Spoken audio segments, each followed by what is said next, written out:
We are witness to the greatest threat to peace and security of Europe and perhaps the world in my 42 years of service in uniform. The Russian invasion of Ukraine is threatening to undermine not only European peace and stability, but global peace and stability that my parents and a generation of Americans fought so hard to defend. The chairman of the Joint Chiefs of Staff, General Mark Milley, there testifying on Capitol Hill earlier today. Let's discuss with Major John Spencer, chair of Urban Warfare Studies at the Modern War Institute, and CNN military analyst Colonel Cedric Layton. Colonel, first, your reaction to General Milley's testimony. They're calling this invasion the greatest threat to peace and security of Europe and perhaps the world in 42 years of his service in uniform. Do you agree?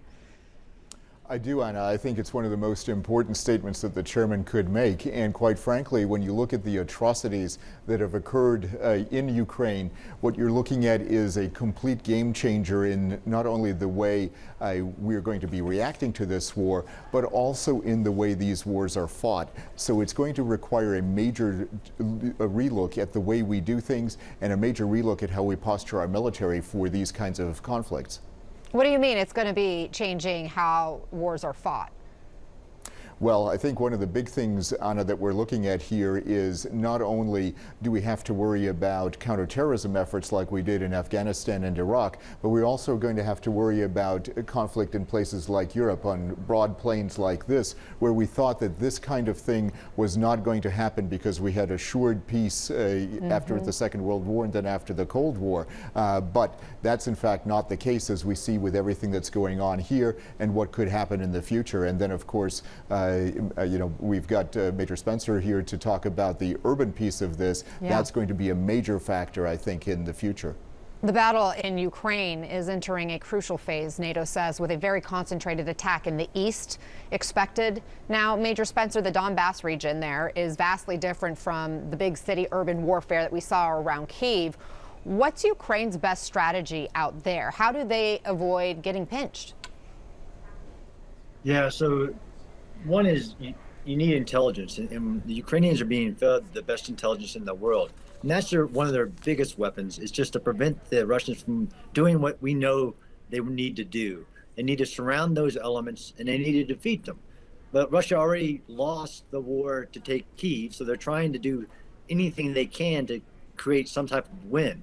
So there is plenty of urban, to be clear, in the Donbas. So, and the defense is always the strongest form of war.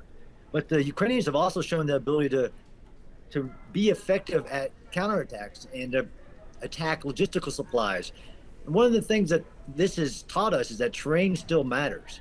Urban defense really matters, but there's only a few roads going to where the Russians need to go, so tear them apart. Colonel, you are there at the map. What areas or cities are still in the most danger right now based on what we know of Russia's strategy? Yeah, Anna, right now I would say Kharkiv, Izium, Mariupol, of course, is being the area that has the most destruction that we know about right here, and Odessa. I would pick these four cities as being in the most danger at the moment. The other thing that I would say is that this area right here, the city of Dnipro, is probably the most suspect in terms of where the Russians may go, because that would then, if they go here from either the north or the south, they could then cut the country in two, and that is one of the biggest dangers I see from a strategic perspective at the moment.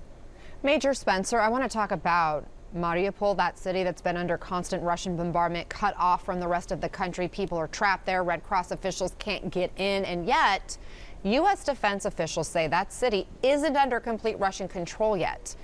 So what does that signal to you about strategy and the strength of the Russian forces? Well, one, it shows that the Russians are really bad at urban warfare. They've had weeks to surround and cut off that city, and they're committing war crimes. They need us to let the civilians out. They need to let aid get in, but they're showing that they can't even, when they have overwhelming numbers and this tactical situation, that they can't do urban warfare. One of the paradoxes of urban warfare is that the more you bomb an urban area that you need to take, the harder it's going to be, and that's the lesson they're learning really fast. Because in Mariupol, a bombed out building is easier to defend than a not bombed out building. Rubble is a natural military bunker. So the defenders are in a rough place, and any aid and anything that we can do in all forms of our power, national power, whether that's diplomatic, information, military, needs to go there. But the Russians are going to pay a very high price to take Mariupol, even to this day. Well, Major John Spencer and Colonel Cedric Layton, I appreciate both of you. Thanks so much for sharing your expertise with us.